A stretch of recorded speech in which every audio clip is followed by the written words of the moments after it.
I never had a fondness for playing cards. During college, some pals attempted to school me in poker, but I could never grasp it. Consequently, I never bothered to learn the hierarchy of hands or the ins and outs of Texas Hold'em or whatever it's called there. It simply didn't pique my interest. Fed up with constantly losing money to my cutthroat buddies, I gave up playing altogether. In contrast, my wife Kathy adored poker and excelled at it. She participated in local tournaments with success, though she mostly played with her regular circle of friends. They convened once or twice monthly at Larry and Sandy's suburban townhouse. Interestingly, Kathy had known them since college, Katie being her longtime friend and Sandy, her former roommate. The group comprised Larry, Sandy, Kathy, Paul, Brian, and Terry. Though present myself, Paul's wife Mary, and Brian's wife Allison refrained from playing, opting instead to watch TV in the living room. There used to be another player, Wes, but he got the boot for cheating. While I didn't object to Kathy's involvement, it was her crowd, not mine. Mary and Allison were fine, and we were even growing close. However, the others were, at best, tolerable. Interacting with them voluntarily was beyond my imagination, particularly Mark, who was an outright idiot and whom I frankly detested. Terry and Mark felt isolated. Terry, reserved and modest, didn't seem skilled at poker. Mark, on the other hand, was insufferable. If we crossed paths in public, I'd likely ignore him. His demeanor, loud, offensive, and self-absorbed, led to more than one disagreement between us. I tolerated him solely because he belonged to my wife's poker circle, encountering him only during their games. My main gripe with poker nights was how intensely competitive Katie became. If she lost, it cast a shadow over her mood the following day. Despite my attempts to address this, she dismissed my concerns. Lately, she'd been pushing for weekly poker gatherings, a prospect I wasn't keen on, a sentiment shared by Mary and Allison. Thankfully, this staved off the weekly poker plan, for now. One Saturday night at Larry and Sandy's, tensions ran high, particularly for Katie. As the night wore on, I intermittently checked on her, only to be met with her frustration. Eventually, well past the usual end time, I heard commotion from the dining room where they played. Stepping in, I caught Mark's assertion about a bet, backed by Larry's reminder of the rules. Katie reluctantly agreed, signaling her turn to play. "What's going on?" Mark asked with a smirk and a hostile glare. "Katie lost all her money, leaving me the pleasure of the final hand. She's lost, now it's time to settle up. Apologies," Katie assured. "She wouldn't do this to anyone else but me. Hey, buddy, she made a bet and lost. That's the rule." It was at that moment Katie resolved to take charge of her fate. "Henry, it's fine. I lost. I'll pay," Katie conceded. "No, Katie. You owe me loyalty. Trying to settle for less would be cheating me," Henry protested. Mark's behavior only confirmed my suspicion of his character. "You're witnessing this, so it's not betrayal," he argued. Fed up, I snapped, "Shut up, you fool! This isn't about you!" Turning to Katie, I urged, "Let's go. We're leaving." Katie hesitated. "Henry, I hate to do this, but I must. If I don't, I'll be kicked out." My response was firm. "I don't care if you're expelled. I don't care if you never play poker again." I approached Went, calling out, "Hey guys, I need your help." Katie glanced at Paul and Brian, signaling toward me with a tilt of her head. As I moved closer to her, Paul and Brian grabbed me from behind. I struggled, but Larry stepped in, assisting them in restraining me. "Are you serious? You idiots!" I exclaimed. "You're going to hold me down while my wife does this in front of me?" Larry responded calmly. "She made a bet and knew the consequences. She's choosing to stay, so she pays up." He chuckled. "Don't worry, Mark won't be around much longer. He really was an idiot." Mark then advanced, ending up directly in front of Katie, who was kneeling. "Catherine, if you go through with this, it's over," I stated calmly, emphasizing her full name. "Stop being dramatic, Henry," she retorted. As she leaned forward, I let out a loud scream, halting her. "Hold on a moment," I interjected. She paused, meeting my gaze. "I just want to be clear. Is everyone okay with this?" Silence filled the room until Mark stepped forward, dismissing my concerns. "Come on, he's spoiling the mood," he declared. Katie, leaning forward, intervened. "Okay, that's enough. I can't bear to see it anymore. Let me go, and I'll leave." With a burgeoning plan in mind, I realized it wasn't over between Katie and me. I needed to exact revenge on this fool. Katie paused, signaling to the men restraining me. They released their hold, and I calmly approached Katie. Pretending to struggle with my wedding ring, I extended my left hand with fingers spread wide, while my right hand clenched into a fist. Katie knelt determinedly to my left, while Mark grinned menacingly to my right. I warned you, Katie. If you go through with this, we're done, I reiterated, standing beside them and locking eyes with her. You went ahead and did it, Catherine, and with such a fool, I muttered. As I uttered this, I struck Mark in the nose with the back of my right fist, prompting him to shield his face with both hands. Swiftly, I pivoted to his right, delivering another blow with my left fist as he cowered, causing him to topple backward. His trousers and underwear pooled around his ankles, leading to a clumsy fall onto his backside and then flat onto the floor, landing between the dining table and a large antique cabinet. Fueled by anger, I acted on impulse. Katie stumbled backward, landing on her rear, while I loomed over Mark, positioned at his feet. To my right stood a spacious dining table, accommodating 8 people comfortably, with 3 chairs on each side. On my left loomed an imposing antique wardrobe, measuring at least 6 feet in length. Its oak base stood approximately 30 inches tall, adorned with numerous drawers and doors, while the top half, another 40 inches higher, boasted mirrored glass doors enclosing various collectibles such as china, Hummel figurines, and snow globes. Grabbing the top of the antique cabinet, I knew toppling it over wasn't feasible, but I hoped to instill fear. The weighty base, filled with contents, likely exceeded 300 pounds, while the top half, supported by a wooden frame, housed delicate items. Unfortunately for Mark, Larry had never properly secured the top half to the base. As I tugged on it, the top half of the cabinet teetered over. Though I hadn't intended to bring it down on Mark, I was oddly satisfied with the outcome. The ensuing crash echoed like an explosion. Fortunately for Mark, the space between the cabinet stand and the table prevented it from landing on him. Instead, the lower portion remained on the stand, while the upper part collided with the dining table. Regrettably for Mark, the contents of the cabinet cascaded forward, smashing through its glass doors. Shards of glass rained down on him, along with the items inside, resulting in numerous cuts. Thankfully, he shielded his bloodied face with his hands, preventing glass from injuring his broken nose or eyes. Unfortunately for Mark, when he hit the floor, his shirt rode up to his stomach due to his jeans and boxers being pulled down to his ankles, leaving his upper abdomen to his shins exposed. The scene unfolded rapidly, leaving everyone in stunned silence. In the midst of it all, I remained in improvisation mode. Pretending to be concerned, I circled the table where his head lay and loudly advised, "Don't touch him, get an ambulance." Upon reaching his head, I crouched so low that only he could hear me and whispered, "I hope you bleed. But if not, find me later and we'll discuss it. Just so you know, there's glass everywhere. I wouldn't move much if I were you." Sandy emerged from the kitchen announcing, "The ambulance is on its way. ETA is 5 minutes. Should we also call the police?" Katie and I responded simultaneously. She declined while I insisted, "Absolutely." Katie wasn't naive. She understood that involving the police meant filing a report and giving statements. Larry was furious. "Dude, you practically eliminated him and wrecked my cabinet. We need to call the cops," he argued. "I didn't try to eliminate him, but I agree we should call the police," I conceded. Personally, I'd welcome talking to them. "Isn't this like soliciting lovemaking for money?" I challenged. "I'll look into it. They'll never buy it," I continued. Larry countered. "Who do you think they'll believe? Me or the guy lying here half unclothed, who isn't married to any of the women?" I relented. "Maybe I'm wrong. Go ahead, call them. Do as you wish." "Please, call the police. I'll wait outside for the ambulance," I added. I circled the table and approached Katie, who was now kneeling beside Mark. Squatting down beside her, I removed my wedding ring and tossed it into the shattered glass near Mark's head. "You know what, Catherine? I don't think I'll be needing this anymore. If you want, you can fish it out of the glass." Confused, Katie looked at me with teary eyes and asked, "Cards next to his head? What are these? Extra cards?" "Wait, the guy you left your marriage for is a cheater? Are you kidding me?" I exclaimed. "Mark, you're an idiot. I almost betrayed my husband and you actually cheated?"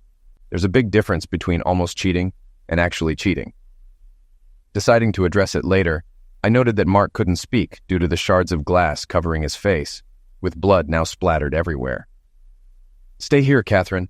I'll go outside and meet the ambulance. They should be here any minute. I'll inform you when they arrive." I exited through the front door, hopped into my car, and drove off. 2 blocks down, I encountered an ambulance cruising slowly, scanning house numbers with its spotlight.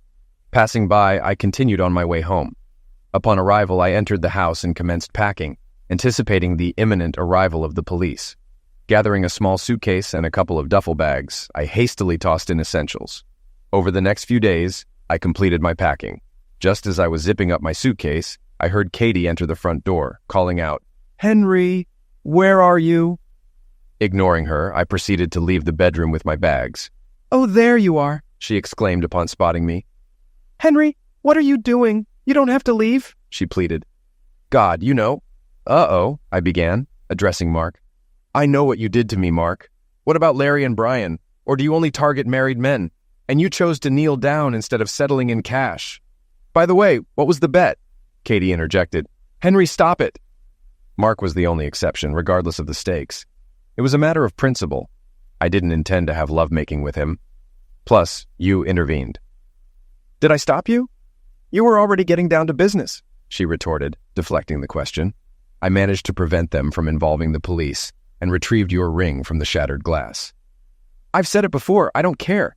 They should call the cops. Heck, I could have eliminated him." "Maybe I should confess to the police," I pondered aloud. "No, Henry, that's a bad idea," she cautioned. "We'll cover the damages ourselves. Screw them. I won't give them a cent." "When's your next poker night?" I inquired. "Not for a couple of weeks. Mark won't be invited back, so don't worry. We'll have time to recover," she assured. "Henry, where are you going?" she called out as I headed towards the door. By the time she finished speaking, I was already outside. Climbing into my car, I drove off while she stood at the front door shouting after me. Ignoring her, I drove several miles until I found a motel and booked a room for the night. I switched off my phone and spent the night staring at the ceiling. Eventually, I drifted off to sleep around 5 in the morning, awakening at 10. After showering, I paid for my stay until Wednesday at the front desk. Upon turning my phone back on, I found a dozen missed calls from Katie, along with another dozen from Allison and Mary. There were numerous messages from Katie explaining her actions and insisting it meant nothing to us. Despite regretting what happened, she tried to rationalize it, claiming it was merely a bet. I responded with a single text, suggesting she forward all her messages to her mother to gauge her perception of the situation. Then I turned off my phone again. I spent 2 hours on a park bench, followed by an hour wandering around the mall, and another hour on a different park bench. Later, I visited the supermarket and stocked up on junk food before returning to my motel room, spending the remainder of the night indulging in snacks and researching scams online. Exhausted by 10 o'clock, I drifted off to sleep. Monday morning, I attempted to focus on work, but my boss noticed my distraction and inquired about the issue.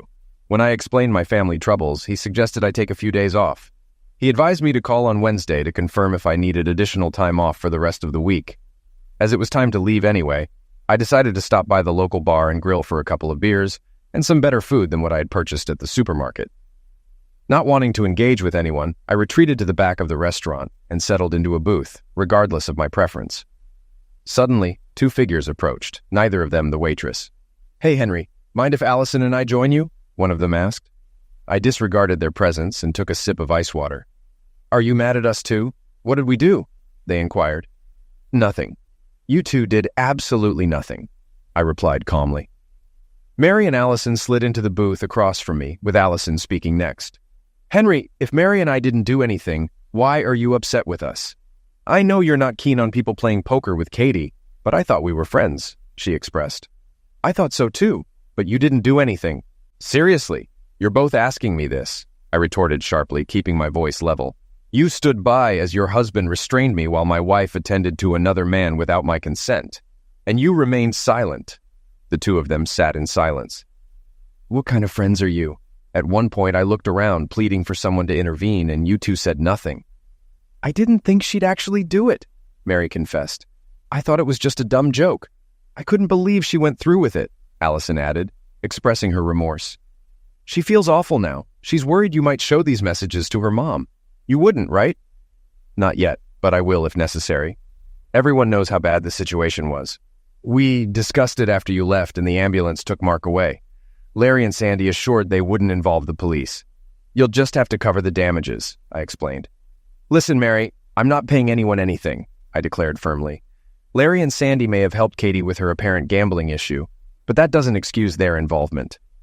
Sandy stood by and watched, while Larry actively restrained me while Katie destroyed our marriage just to avoid getting kicked out of the damn poker group. "Henry, she's a mess. Please try to forgive her," Mary pleaded. "I'm not sure she even wants forgiveness." She doesn't think she did anything wrong. She probably expects an apology from me for stopping her from settling her bet, I retorted. Suddenly, Allison had an idea. What if we level the playing field? What if you find someone who will satisfy you in return? I responded to her slowly and deliberately, as if explaining to a child. Consider this. We were in a room, presumably among friends. Then those very friends held me back so she could settle the bet. Now, to level the playing field, I must find a woman to please me. Essentially, I embarrass myself in front of her friends, and she simply hears that I retaliated. The image of her on her knees is seared into my memory. On the flip side, she may not even believe I got even. She could just pretend it didn't happen. But I saw it. There has to be a way to put an end to this. I hate seeing my friends endure nonsense, Mary. You claim not to want to see me hurt. But were you okay with how hurt I was on Saturday? You stood by while all this unfolded. I was suffering, yet you paid no heed. Friends don't do that. We're not friends. In my view, these two were as culpable as anyone else. I've been concocting a plan for a bit of payback. I just need to set it in motion. If someone had spoken up, I'm certain this wouldn't have occurred. You could have said something to your husbands. It might have sparked a confrontation, but it could have saved my marriage. It's time to offer them some hope, but I'm unsure if there's a way to level the playing field, as you suggest. I'm not necessarily opposed to the idea, I just don't see how. What if one of us does it? I glanced at Allison for about 10 seconds. What if it's both of you? Wait, you want us to even the score? Mary asked. I can't do this. Paul will be furious if he finds out. I understand perfectly, I quipped sarcastically. The guy who restrained me while my wife betrayed me. I see everything crystal clear. I'll do it, Allison volunteered, surprising both of us. You're right. We bear some responsibility, she admitted. I can't go along with this, Mary interjected. And it's unfair of you to put me in this position, Henry. If Allison is willing to assist, that should suffice. No, I countered. The bait has been set. Now it's time to reel them in. Neither of you means anything to me. This is part of the negotiation. I don't seek balance. I demand the scales tip in my favor. Mary pondered silently for about 2 minutes. The longer she deliberated, the more confident I grew in handling the situation. If we agree to this, will you forgive Katie? She asked finally. If you refuse, I won't even consider it. You won't tell Paul? She continued. I won't utter a word, I assured her. Technically, it wasn't a lie. I hadn't planned to verbalize it. With a motel room booked until Wednesday morning, I intended to hold out until the weekend before deciding whether to return home or seek a new place. I can't believe this is happening, Mary exclaimed. Welcome to my world, I retorted sarcastically. Look, if it's that awful for you, just let it go, I suggested. That's not the issue, Henry. I care about you and you're a good guy. If I weren't married, I'd be with you in a heartbeat. But I am married. You're pushing me into cheating on my husband, Mary explained. Mary, I'm not forcing you into anything, I clarified. I know. All right. If it helps you move past what my husband did, then I'll do it. Either way, it's his fault. If he wasn't an idiot, I wouldn't be in this situation. As for me, she can justify it however she wants. It's my way of getting back at her damn husband, so I don't care, I thought to myself. Okay, let's meet tomorrow evening in my room at 6 o'clock. I'll bring some food and wine, I proposed. Both women rose from the table and departed, engaged in conversation. They seemed eager for tomorrow night and not at all upset. Am I the only one who takes marriage vows seriously? I know what you're thinking. Here I am, a married guy planning to date 2 married women, all while preaching about the sanctity of marriage, I reflected. But she cheated on me. By doing that, she disrespected and embarrassed me. Our marriage was already null and void. I no longer honored those vows. It was all over except for the paperwork and the women I was about to meet. They and their husbands were partly responsible, so to hell with them. I'll never understand those people whose spouses cheat, yet they insist on upholding the sanctity of marriage. Blah, blah, blah. My motto is, what's good for the goose? I acknowledge that she didn't intend to betray me, but it wasn't hard for her to agree to it when her coveted spot in the poker group was at stake. Yes, I may be unreasonable. Yes, she needs assistance with her gambling issue. However, she may not seek help until she hits rock bottom. Maybe divorce is that rock bottom. The following day, Tuesday, I returned to my hometown, ensuring Katie wasn't present, and entered to gather some new belongings. It was tough walking through my house, seeing remnants of my life everywhere, knowing it would never be the same. Each time sentimentality crept in, I envisioned her kneeling in front of Mark. The anger remained potent, so I opted not to take anything that might remind me of her. I grabbed some electronics, my laptop, iPad, camera, along with basic tools and clothing. I resolved to start apartment hunting after leaving and return later for the remaining items. I didn't need much. Departing the house, I scouted for apartments and found an affordable furnished one-bedroom unit available for monthly rent. I could move in any time after Saturday. After finalizing the lease, I went for lunch and prepared to meet the girls. At Best Buy, I purchased an Apple SD card reader and a dozen SD cards. I also acquired the cheapest wireless color printer they had. Then I visited a liquor store and picked up a couple of bottles of wine I knew Mary and Allison favored. I returned to the motel room and arranged my belongings to create a cluttered appearance, strategically placing the 35mm camera for an unobstructed view of the bed. Due to the room's disarray, the camera remained inconspicuous. Around 5:30, I ordered appetizers from a nearby restaurant, which arrived just before 6. At 6:15, a gentle knock sounded on the door. Peering through the peephole, I ensured it was the women and not irate husbands. I wasn't particularly fearful of my own husband, but I preferred not to be caught off guard again. I activated the camera to record and welcomed the women inside, offering them wine. Initially hesitant, they eventually accepted, reasoning that a bit of liquid courage wouldn't hurt. Ladies, we don't have to do this. We can simply enjoy wine, food, and each other's company. You both know I would never pressure you into anything you're not comfortable with, I asserted. I understand, Henry, Allison replied. You're such a kind person. It's a shame Brian isn't as considerate as you. Katie truly lucked out. Mary and I have discussed this since we parted ways yesterday. You were correct. Our silence was a failure on our part. By not speaking up, we were taking action. I deeply regret our inaction. I appreciate that. I just want to understand where I went wrong, I replied. What do you mean, what you did wrong, Mary? It's hard to believe Katie made such a sudden decision. If she intended to involve me, she should have done so before I arrived. I simply want to know what I did to make her think this was acceptable. Henry, I truly believe Saturday was the first time something like this happened. It's impossible to keep something like this a secret. The truth always surfaces, Mary explained, unsure how accurate her statement was. All right, let's get started, Allison interjected eagerly. You go to the bed and stand. Following her instructions, I positioned myself as she directed. I'll undress you now. Stay still. No hands. I want to do this myself. Meanwhile, Mary settled into the office chair by the desk, wearing a broad smile. It made me wonder if these two had experience with such encounters. Mary positioned herself perfectly to record everything on video. Allison unbuttoned my shirt, sliding it down my arms, leaving them extended outwards. With a wide grin, she ran her hands over my chest. She then untied my shoes, having me lift each foot for removal, followed by taking off my socks. Proceeding, she unbuckled my belt, unbuttoned my jeans, and pulled them down over my hips. Once my jeans were off, Allison knelt in front of me. Though I wanted to hasten the process, I restrained myself, allowing her to proceed at her pace, which was remarkable. Fortunately, Brian was lucky as it didn't take long. When she finished, she knelt back and looked up at me. Tenderly, I leaned down and kissed her forehead. That was incredible, Allison. Absolutely incredible. Mary, I'll need a moment to recharge the batteries, I quipped. We settled down, indulging in some of the food and wine we had brought along. During our meal, we revisited the events of Saturday night after I left Larry and Sandy's. Allison spoke up first. You were there when Katie discovered the cards near Mark's shoulder and accused him of cheating. Initially, he struggled to speak as glass rained down on him, fearing it might enter his injured nose or mouth. Mary chimed in next. His reaction when the ambulance arrived was priceless, albeit delayed. It took a bit longer than expected for them to pry his hands away from his face. He looked dreadful, to say the least. So much for, I'll go meet the ambulance, Allison remarked, mimicking me with a smirk. I replied, feigning forgetfulness. Must have slipped my mind.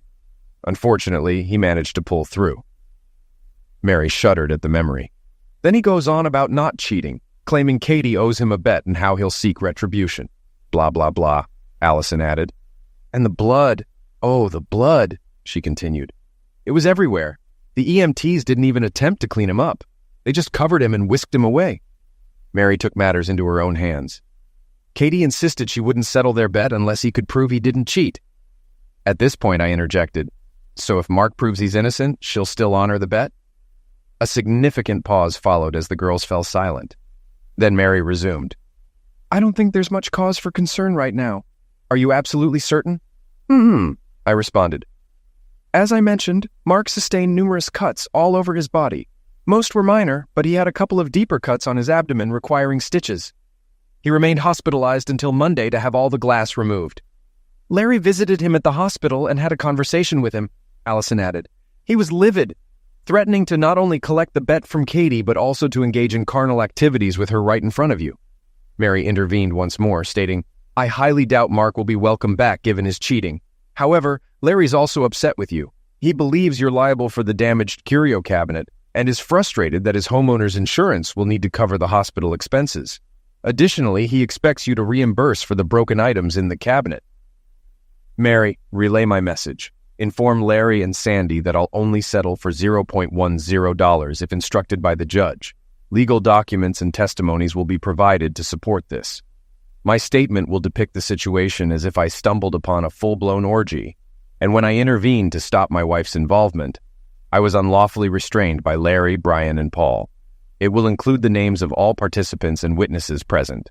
Copies will be distributed to neighbors, family, friends, colleagues, and even churches attended by anyone involved. If possible, I'll reach out to Oprah and share the story with the world. We sat in silence for about half a minute until Mary exclaimed, All right, it's my turn, let's do this. Sure, but I want both of you unclothed too, I insisted. We don't have to be undressed for this, Allison chuckled. I know we don't have to, but I feel a bit awkward, I responded. Forget about it, Mary exclaimed. We've come this far. What's the difference? With that, she undressed, and Allison followed suit. I stood at the edge of the bed once more, and this time it was Mary who knelt down without hesitation. I was trying to distract myself from the situation and prolong the process when Allison rose from her chair, pushed me onto the bed, leaving Mary on her knees. I landed on my back as Allison jumped onto the bed. After about 5 minutes, it seemed to be winding down when Mary interjected, All right, it's my turn now. Allison, move over so I can join. Allison giggled, rolled aside, and Mary took her place. Eventually, Mary rolled off and lay beside me. So I asked, Have you done this before? We had our moments. You know we went to college together, right? Well, we had a few experiences, Mary recounted. That's right, Mary, Allison chuckled. A few times, Mary corrected, laughing. More like 100, Mary added before saying, Okay, it was fun, but I should head out. Henry, I hope this helps tip the scales in your favor. Please call me tomorrow and let me know what you think. I really hope you two can get through this. I don't want to lose you as friends. Allison chimed in, Henry, we're truly sorry we didn't speak up when everything was happening. Please call me tomorrow so we can talk. And if you need to talk later, you can call me anytime. Just to be clear, this was probably the only solution, I stated. Probably? Mary questioned. Come on, Mary, that's all we've been discussing since last night. You know we'll do it again. We just need to be more discreet than doing it in front of everyone during a poker game. Agreed? Agreed, I chuckled. We'll talk tomorrow. I'll call you someday. With that, the girls left, and I began working on the video I had made. I edited it down to the risque parts and printed out some compromising still photos of both women. Then I copied the edited video onto the remaining SD cards and prepared 9 identical envelopes, each containing an SD card and several explicit photos of the girls. Although it would have been obvious to anyone familiar with us, I cropped the photos and blurred the video to conceal my face. Afterward, I went to bed and quickly fell asleep. Wednesday morning, I woke up early, turned my phone back on, and noticed another dozen missed calls and messages from Katie. I didn't listen to or read them, but I also didn't delete them. I called my boss and informed him I'd be taking the rest of the week off, then returned home after Katie had left for work to pack up more of my tools and personal belongings. During lunch, Katie called me again. This time I answered the call curtly, saying, What? Her response was delayed as she seemed taken aback that I had actually picked up. Oh my God, Henry, please don't hang up. Where are you? We need to talk. We can work through this. Please just talk to me. Where did you stop? Please come home so we can resolve this. Please. Interrupting her, I said, Katie, just listen for a moment. We'll meet on Saturday. I'll be there at 6 p.m. Make sure everyone who was with Larry and Sandy is there, except your guy. If he shows up, I'll deal with him again. He's not my guy, Henry. Besides, he's not really up for going out right now. As you say, Saturday at 6 o'clock, this isn't a party, it's a discussion. You and your friends can try to convince me why I shouldn't divorce you. I haven't listened to your messages, so be prepared for what you have to say. Tell your friends not to be late. Henry, please don't jeopardize our marriage over a trivial debt. When's the next poker night? Not sure. Maybe in a couple more weeks. You don't have to attend if you don't want to. See you on Saturday. All right. Henry, I love you. Please come back home. See you on Saturday. She simply couldn't grasp it. She believed the issue was merely my exaggerated reaction to what she perceived as fulfilling her obligation. She failed to perceive the larger picture. She genuinely didn't recognize her problem. Honoring the poker bet seemed more crucial to her than upholding our marriage vows. She hasn't reached her lowest point yet. The remainder of the week passed relatively calmly. I went to Walmart and purchased items necessary for my new apartment's bathroom, kitchen, and bedroom. I ended up buying more items than anticipated. Then I checked into a motel for the night. My evenings were spent researching divorce. We didn't have children, and with the house sale, we could each expect about $15,000. Our debts were minimal, and our incomes were similar. It should be relatively straightforward. On Saturday afternoon, I messaged Katie, requesting her to text me when everyone had gathered. I didn't want to endure an awkward silence while waiting for someone to arrive or have to rehash everything if someone was late. At 5:45, she messaged that everyone was already assembled and waiting in the dining room. At 5:55, I rang the doorbell of our house. Honey, it's your house. No need to ring the doorbell, Katie mentioned, opening the door. As you wish, I replied, passing by her. As I stepped into the dining room, I carried a small duffel bag stuffed with envelopes. All the dining furniture was passed down by Grandma Katie. The table was quite spacious for 10 people, with 4 chairs on each side and 1 at each end. Upon my arrival, 3 empty seats were beside me. Larry occupied the far right seat, while Sandy sat on the left with his back turned. To Sandy's left were 3 vacant seats beside Larry's right. Facing me were Paul, then Brian, followed by Mary, and finally Allison. Positioned at the head of the table to the left sat Terry. Katie brushed past me and settled in the middle of the 3 empty seats, hoping I'd take the seat next to her. I headed to the left end of the table where Terry was seated and stated, "This is my spot." Katie suggested, "You could sit next to me, Henry. Let's bet her on BJ that I'll sit here. Who knows, it might lead to something." Katie, put your phone on record. I've got a hunch you'll need it someday. Without a word, Terry stood and shifted to the other side of Katie. An empty seat was to my right, where I placed my gym bag. Katie activated the recording app on her iPhone and positioned it on the table. Taking my seat, I surveyed the table. Following an uneasy silence, I addressed the gathering. All right, we all know why we're here. I'm contemplating divorcing Catherine. If any of you care to persuade me otherwise, now's your chance. Terry, why don't you start? Look, Henry, I may not be the best person to advise on this. My wife cheated on me, and it led to our divorce. I'm truly sorry you're going through this. Clearly, Terry hadn't come prepared for the meeting. Thanks, Terry. I appreciate your candor. I might have more questions later. I glanced around at the faces seated at the table. Larry, what's your take on this? I inquired. It's no issue for me. She adores you, and she's gorgeous. Did you expect her to be a saint when you met her? No, I responded, but I hoped she'd aspire to be one. Would you be okay if Sandy entertained other men after we got together? Larry fell silent, and Sandy squirmed in her chair. With my trademark sarcasm and purely in jest, I quipped, So, how long have you two been openly cheating on each other? Sandy blushed, and jaws dropped all around except for Larry's, who shot me a piercing look but remained silent. Katie blurted out, Sandy, really? Suddenly, Sandy had an honesty outburst. We only did it 3 times. I hate it, but Larry insists we continue. I want to stop. I despise this.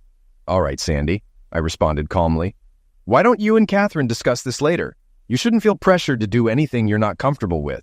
You know what an idiot you are, Larry erupted. I warned Katie when she started dating you, and you couldn't handle poker, that you were an idiot and she should dump you. She should have left you long ago. You wrecked thousands of dollars worth of stuff in my house because your wife honored the bet. Maybe I should just trash everything here. Come on, I replied calmly. All this furniture belonged to your friend Catherine's grandmother. It means nothing to me. He sank back into his chair, breathing heavily, his glare fixed on me like a dagger. Paul, Brian, any input from you guys? Listen, man, Paul started. None of us want to see our friends split up. I mean, you guys have been part of our circle for years, I interjected. No, Paul, you're not friends with us. You're friends with Catherine, and I'm her husband. But you are friends with my wife, he argued. That's what I thought. And then she just stood there silently while you 3 held me down and my wife knelt in front of the other guy. But Mary didn't do anything. It was us. I glanced at Mary and Allison, who avoided my gaze and stared at the table. It seemed this conversation didn't unfold as they had hoped. Answer me, Paul. You walk into a bar and spot your buddy Brian's wife in the far corner, on her knees in front of another guy. What do? You look. Do you call Brian and hope he arrives in time? Do you step in to stop her? Now imagine you're at the bar and you spot Brian in the same position. What do? Are you calling Allison? The thing is, I already know the answers. If it's Brian's wife, you intervene and inform Brian. If Brian's the one in the situation, you probably stay put and maybe even join in. Allison won't hear about it from you because Brian is your friend and Allison is your friend's wife. And what about you, Brian? Do you think I'm exaggerating? Brian remained silent. You see, the issue here is that Katie is your friend, not me. If Katie were to attack me, you wouldn't care because I'm just your friend's husband. I'm not your friend. If I hadn't walked into this room, none of you would have said a word to me. You'd all be thinking, all right, the ice is broken. Next time, I'll be the one making a bet with her. I glanced at Katie. When did you lose respect for me? What do you mean, honey? I respect you more than anyone else I've ever known. When did I first tell you that this was acceptable? Well, I never claimed it was, she replied softly. How many times did this occur before last week? What? Never? Why are you so surprised by this question? Why should I trust you? If I hadn't witnessed it, would you have informed me? Would you wait until we got home and casually mention, hey, honey, something odd happened at the card game tonight? That's the issue, Katie. You were ready to jeopardize our marriage, but not your cherished spot in the poker group. I came second to these idiots. I can't reconcile with that. I turned to Brian and Paul. You guys knew Katie would prioritize her damn poker spot over her marriage, and you encouraged her instead of reasoning with her. I addressed Brian and Paul, then turned to them. What would you do if you had to watch your wives with another man? They smirked and exchanged glances before facing me. Is she getting paid for this? Inquired Paul. Mary's jaw dropped. Not to be outdone, Brian chimed in. Will she gain any new skills? I simply grinned. So, when's the next poker game? They murmured to each other for a while. Then Brian asked, Are you interested? No, I replied. When's the next poker game? Catherine, I'm baffled why you're saying you won't return, yet you keep inquiring about the next gathering. Okay, I've had it. Let me lay it out. I retrieved my gym bag and emptied all the envelopes. Tonight, I was about to shatter a couple of marriages, but you know what? I believe they're already on the rocks. I stowed the envelopes back and replaced the bag. Catherine, you tore my heart out and actually enlisted your friends to restrain me while you did it. And you still don't see any wrongdoing? You not only betrayed me, but also shamelessly humiliated me. Clearly, your poker group status means more to you than I do. But the worst part, Catherine, is that these people aren't your friends. Real friends wouldn't subject you to this or allow you to inflict this on yourself. Katie started to interject. No, darling, you mean everything. Take it easy, Catherine. It's my turn now. You didn't even apologize. All you did was rationalize why you should settle your debts. You kept insisting we needed to move past this, yet you never acknowledged any wrongdoing. Even after all this, you still plan to attend poker nights. If you're willing to gamble carnal favors while I'm present, what would you wager when I'm not? Am I supposed to raise another person's child because you lost a bet and someone else impregnated you? We're through. You have a gambling issue. Seek help. I'll consult a lawyer on Monday. If you want your own attorney, go ahead. As far as I'm concerned, you can have almost everything, including your misguided friends. What an idiot you are, Brian remarked. Screw you, Brian, Allison retorted, surprising everyone. He's right about everything. You guys are wrecking his marriage to Katie for your own entertainment. He was on the verge of exposing you, claiming I slept with him, and I don't know why he didn't. You know I did. Henry, can I catch a ride with you? Another awkward silence lingered for about 10 seconds before Mary spoke up. You know what, Paul? I've had it, Mary asserted. I'm tired of carrying all the weight in this relationship. Henry's spot on. You hardly even sit by my side. Back before all this mess, Henry looked up to her.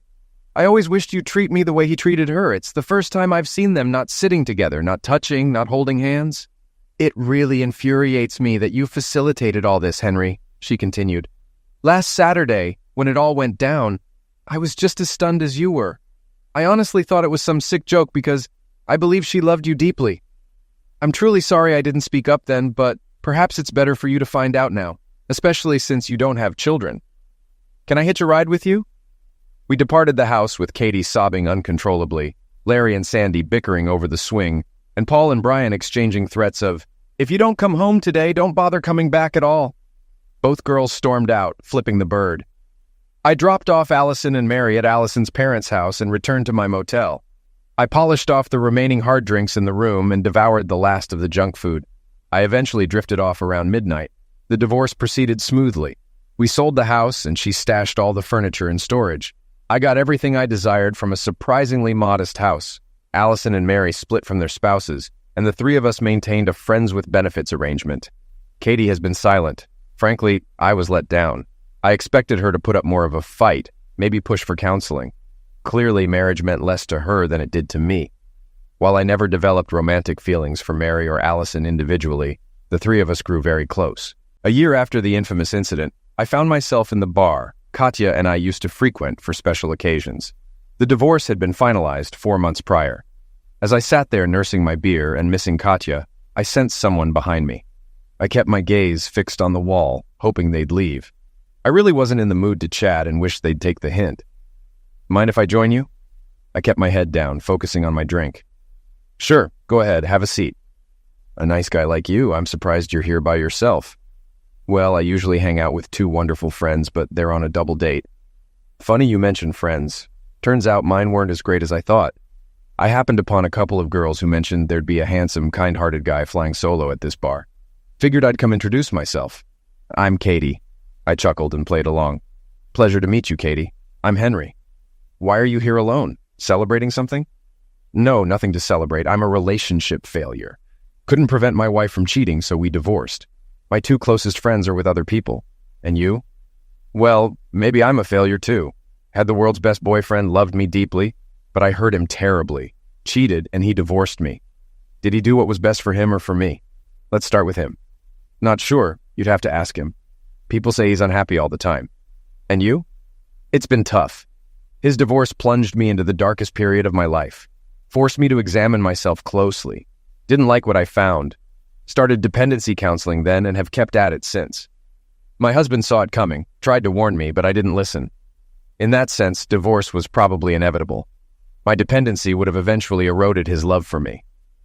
I never stopped loving you, Kat. Couldn't." "I know, Henry. I get it. First, it's nice to hear you call me Katie or Kat again, not Catherine. I came to explain my actions and assure you it's not your fault. I know you know this, but I needed to say it. That poker night, I was sure I'd win. When I didn't, I paid up. Didn't even see it as cheating. Like a handshake. I worried they might ostracize me from the group. I never viewed it as a gamble on our marriage since I never imagined you'd leave. It never crossed my mind. I anticipated your anger, followed by forgiveness, seeing it as my duty. I believed you'd understand my need to honor my word. Frankly, I didn't think it was a big deal. But now I realize it's the most despicable, repulsive thing I've ever done to someone. Back then, I couldn't comprehend your seemingly irrational behavior. During therapy, when I recounted the fight and how you insisted I document it, the doctor praised your approach, calling you a genius. She expressed surprise at the endurance of our marriage. She also clarified why you were so fixated on the next poker night. Just so you're aware, there haven't been any more poker nights. I haven't touched a deck of cards since that evening, and I never will again. I haven't communicated with any of those guys since a couple of weeks after our argument. How's Sandy holding up? She's doing okay.